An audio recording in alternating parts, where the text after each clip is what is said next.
All sports, all plays. All sports, all plays. All sports, all plays. 365, we making a plays. You talking the game, get you through the days. We're high in the court, the dime in the lane. Variety, topics, living the same. All presentation, sports information. In the airways, taking the nation. All sport, all plays, they working your faces. Grace at the field, so tie the laces. All sports, all plays.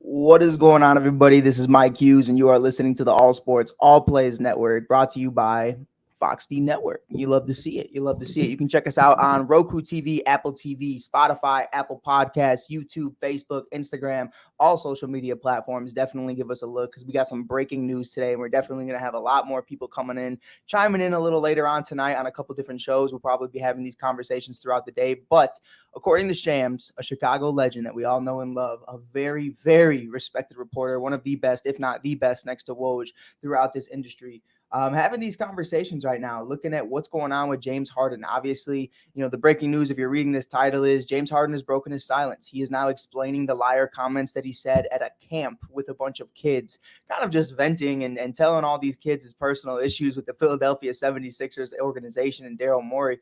But breaking that down and understanding that, according to Shams, James Harden told the NBA he was referring to Daryl Morey, telling him he'd be traded, quote, quickly after he opted into the 2023-2024 season with the Philadelphia 76ers on his player option. Now, there's a lot to break down. There's a lot of conversations we can have about Daryl Morey and his time with James Harden in Houston and why those two wanted to get back together in the first place when it didn't work out in the first go around. You know what I mean? But I think at the end of the day, the conversations we need to start having is seeing a pattern with this, with James Harden. It's always everybody else's fault. And that's just, you know, from the outside looking in, that's how it looks. You know what I mean? Like, you have problems in Brooklyn. You now are having problems in Philly. You had problems in Houston. And that's definitely something that I think when you look at Houston, that was, you know, I'm just tired of being here. I've been here forever. I've paid my dues. I want to go win a ring. I respected that. You know what I mean? I completely understood that he did everything they could for them. And at the end of the day, you couldn't just put together a good enough roster to get over the hump and beat the dynasty that was the Golden State Warriors. And that's completely understandable. In OKC, you know, his role wasn't what it currently is now. He was a role player. He was the sixth man on the OKC Oklahoma Thunder back in the day when they went to the finals with Kevin Durant and Russell Westbrook.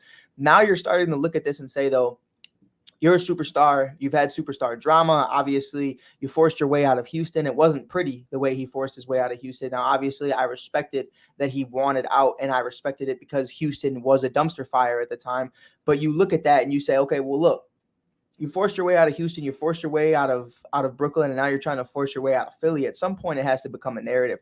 And I definitely understand the conversation of, well, you told me you would trade me quickly. If that conversation did transpire and if what he is saying is true, because obviously we haven't heard from Daryl Morey, and I doubt we ever will hear from Daryl Morey from that point of view. And maybe at one point we'll hear that, but not anytime in the near future, at least from a professional standpoint. I wouldn't think we would.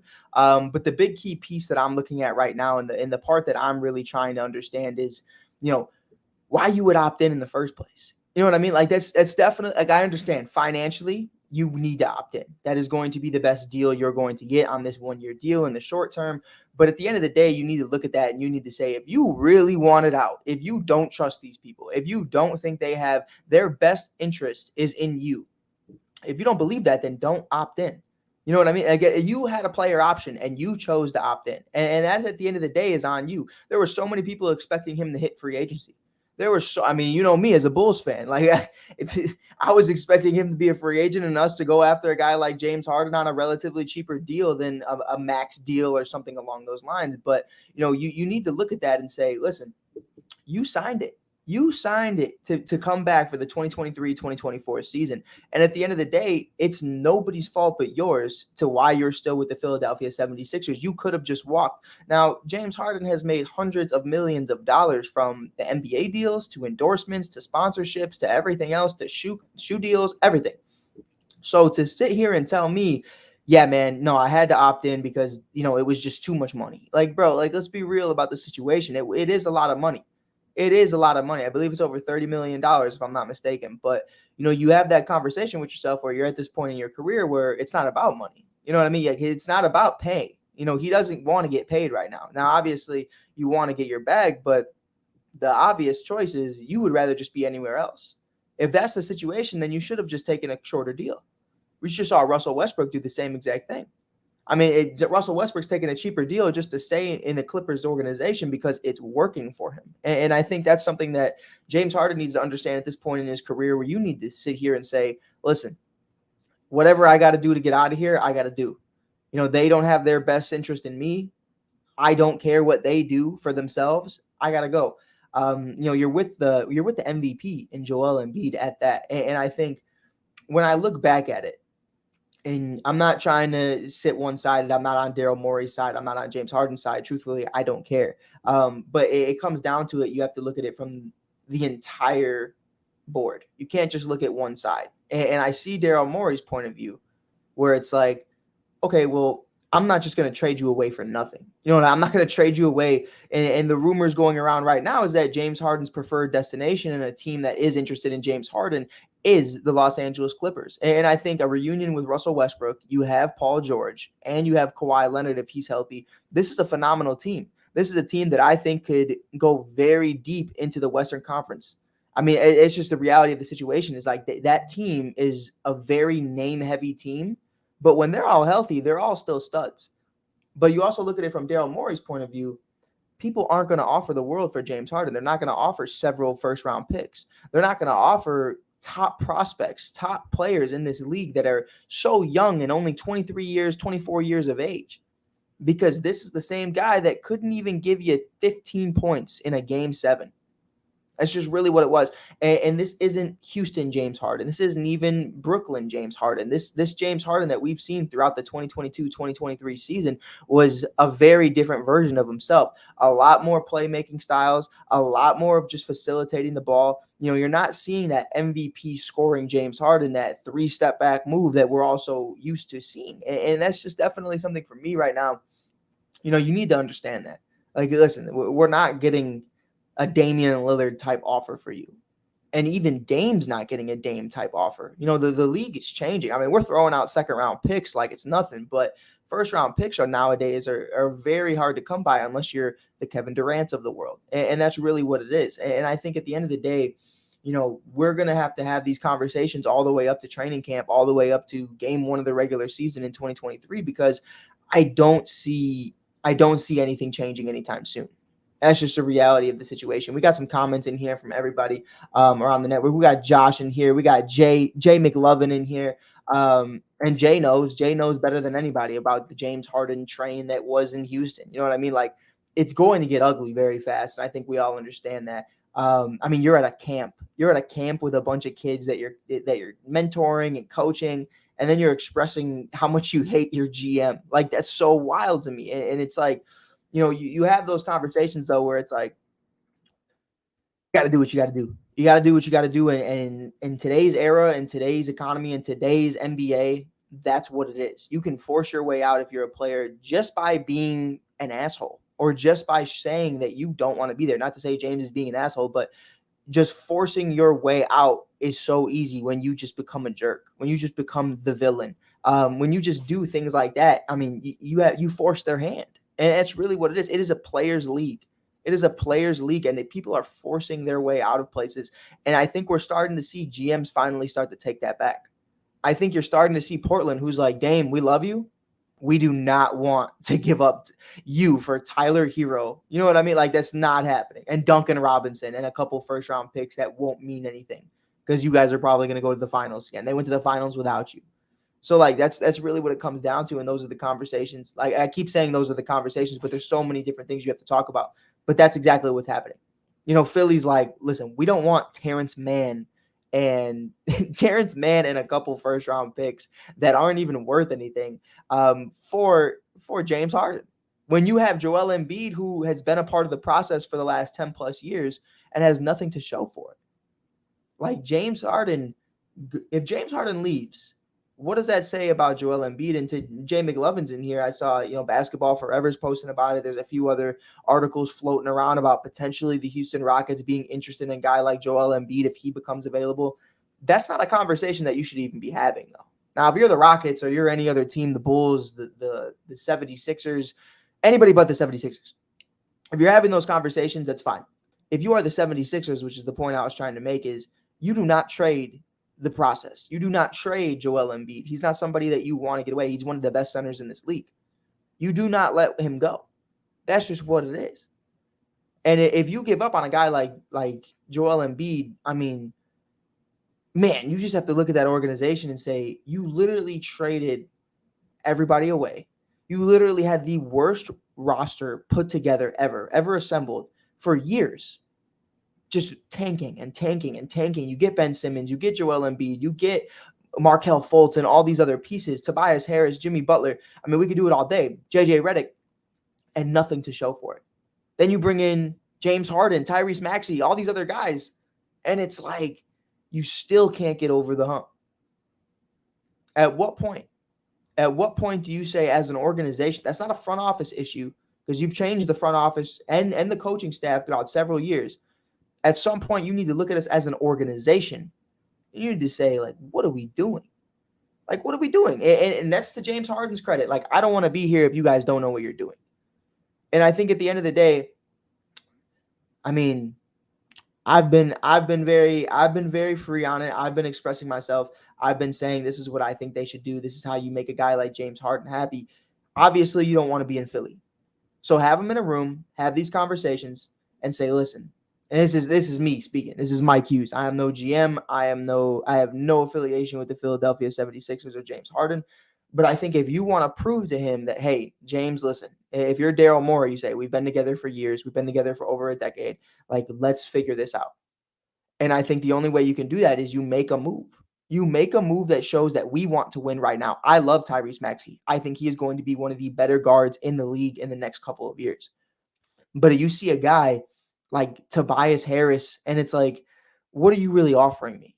What are you really bringing to this team? And I think at the end of the day, the conversation people need to start having, and the conversation that I think would bring James Harden back into the fold, is there's a guy like Damian Lillard out there in Portland that wants out.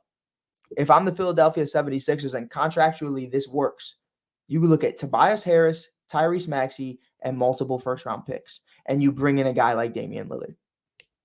You have Joel Embiid, Damian Lillard, and James Harden. That's what you got to do. Now, the conversation of why we're even not entertaining that is because James doesn't want to be there. But why James doesn't want to be there is because those conversations don't even happen. They don't want to make moves. They don't want to trade away the future. They don't want to take that extra step to go from a playoff team to a contender. There's a difference between a playoff team and a contender. The Chicago Bulls are a playoff team. As crazy as that sounds. But a contender is the Miami Heat, the Boston Celtics, the Milwaukee Bucks, the Philadelphia 76ers. Those are contenders. That's just real. You know what I mean? The teams like Toronto, the teams like Chicago, the teams like Washington. Sorry, Ray Bond, but the teams like Washington, they're in the mix, but they're not serious. You know what I mean? The Brooklyn Nets even, like, they're far from it. And that's, at the end of the day, you need to start making those conversations. How do you see the future panning out? What do you see them doing? Now, I would love Damian Lillard in Philly, but obviously he's made it clear that he only wants to go to Miami. We're starting to get those conversations that, James Harden only wants to go to LA. And I don't care where you want to go. You have to do what's best for your organization. And when you can't stand 10 toes and say that confidently in front of a superstar's face, they're going to lose respect for you. And that's when you start to get to this point. I'm not trying to preach to the choir. This isn't a TED Talk, but I think at some point you need to understand that their job is to play basketball for your organization, and your job is to put together a roster and maintain the ship. I mean, Jerry Krause, as much as anybody wants to give Jerry Krause shit, you dealt with Michael Jordan, the ego of Michael Jordan, Dennis Rodman and his mind, Scottie Pippen mixed with Jordan, Steve Kerr, and all these other guys. And it's like, you have to be able to do this. Tony Kukoc, who was a stud overseas, and then comes in and he's a role player. Like, you need to be able to mesh these personalities together. You need people to understand that they're supposed to play ball. You guys are supposed to come here, hoop. That's what you're paid to do. I played sports. I'm here. I understand both sides. I'm with the athletes. Get paid. Be where you want to be. Be happy. Love what you do. That's perfectly fine. But as a GM, they have a job to do too. We need to make contending basketball. Trading James Harden for Terrence Mann and first round picks that, by the way, the Clippers don't really have is absolutely absurd. That is a fireable offense. That is a fireable offense if Terrence Mann is traded to the Philadelphia 76ers for James Harden. Now, like I showed the graphic earlier, this picture right here looks amazing. I love it. It looks phenomenal. It is delicious. I want every part of this. I want Russell Westbrook, James Harden, Paul George, and Kawhi Leonard because if God knows this team could stay healthy, that is absolutely insane. Absolutely insane. Now let's flip the script and look at it on the other side. You're going to add Terrence Mann and Joel Embiid. What does Terrence Mann and Joel Embiid do for the Philadelphia 76ers? A step forward or a step back? I like Terrence Mann. He's not a bad player. But that reality is you just took a step back. You lost a star power. You lost something. And remember, you have to think about it as who is James Harden to the Philadelphia 76ers? You traded Ben Simmons away, formerly number 1 overall pick Ben Simmons, for James Harden.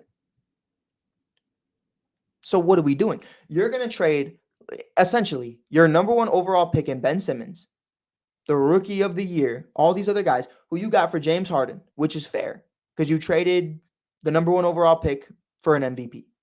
Okay, fine. Now you're going to trade essentially the number 1 overall pick and MVP for Terrence Mann.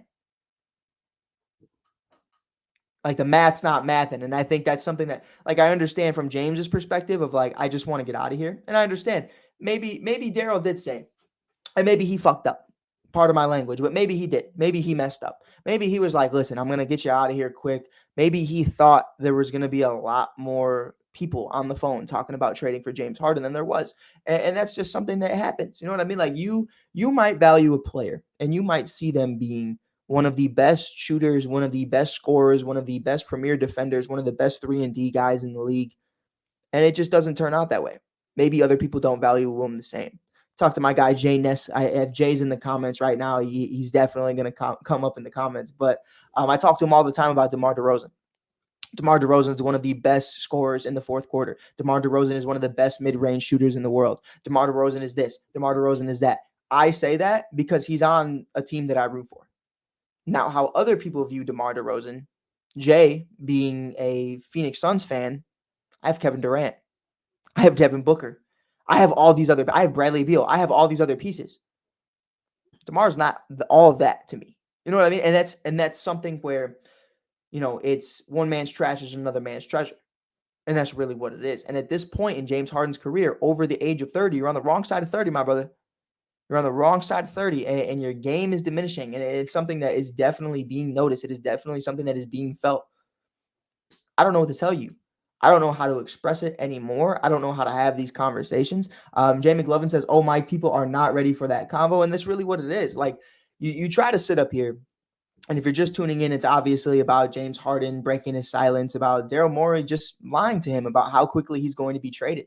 We spent 20 minutes. We've been in here for 19 minutes and 19 seconds so far. We have these conversations about how James feels, how Daryl feels, how the 76ers feel, how fans feel. But how does the rest of the league feel?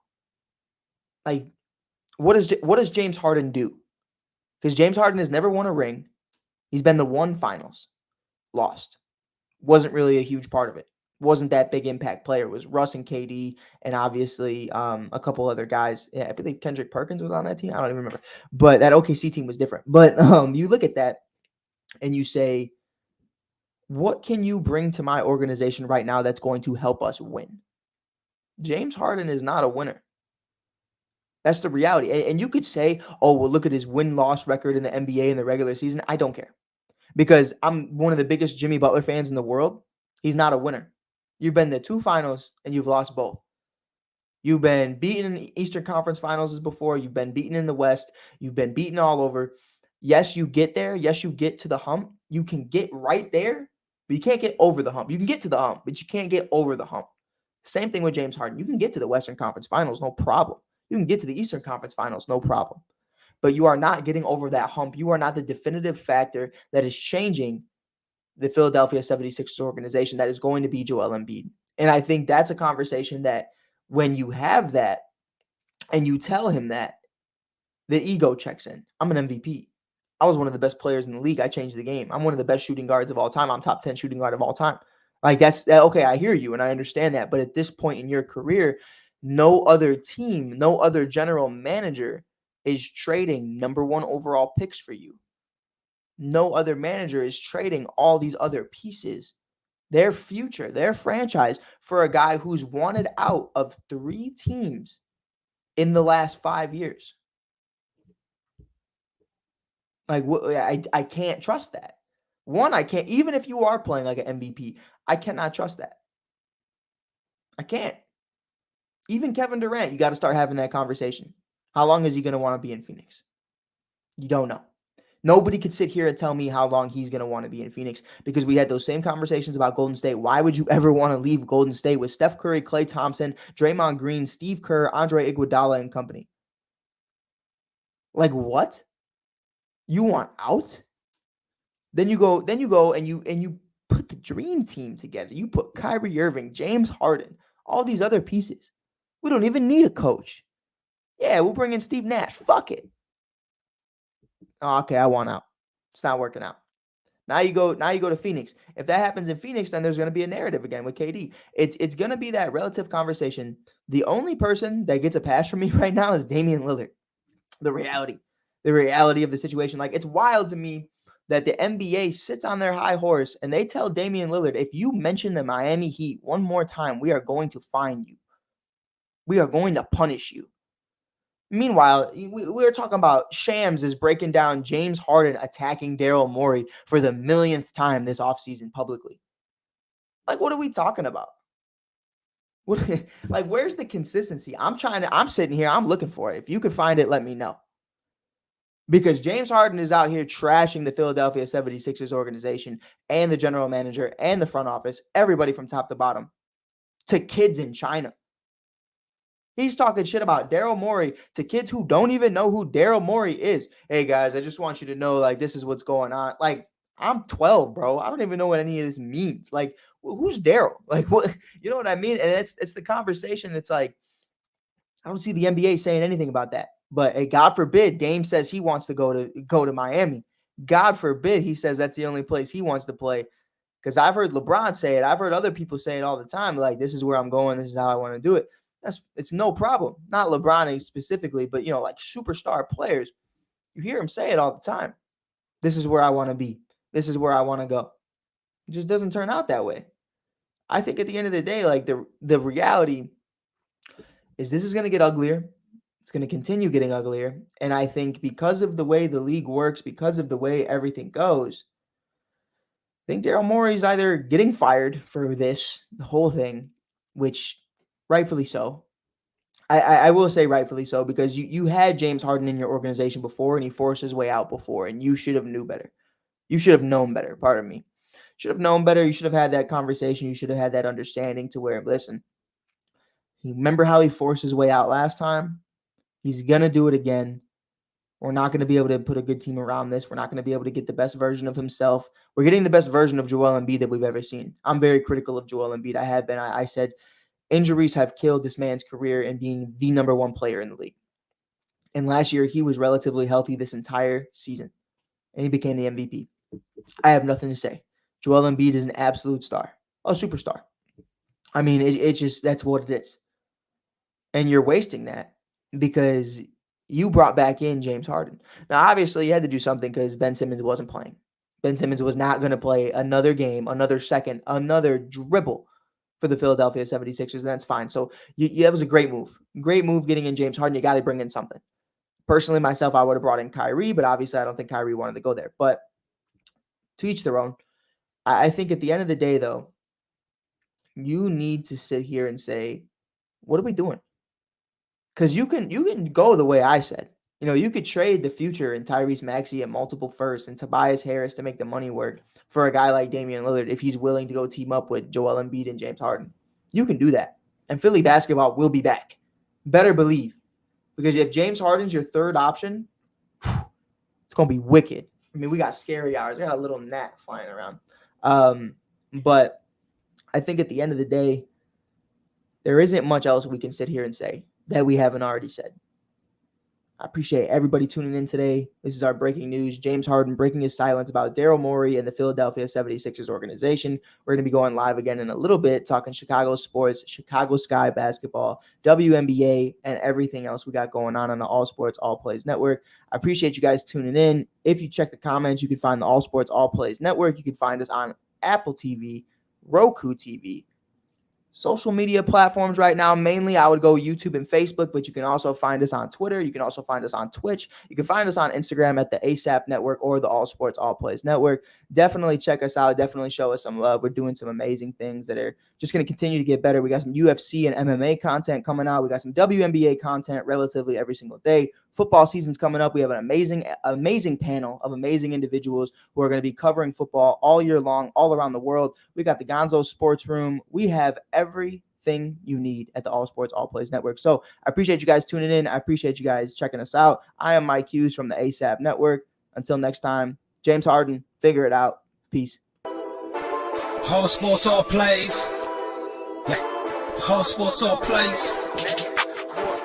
All sports, all plays.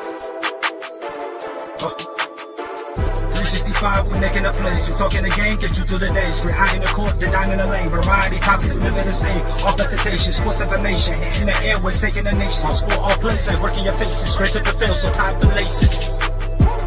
All sports, all plays.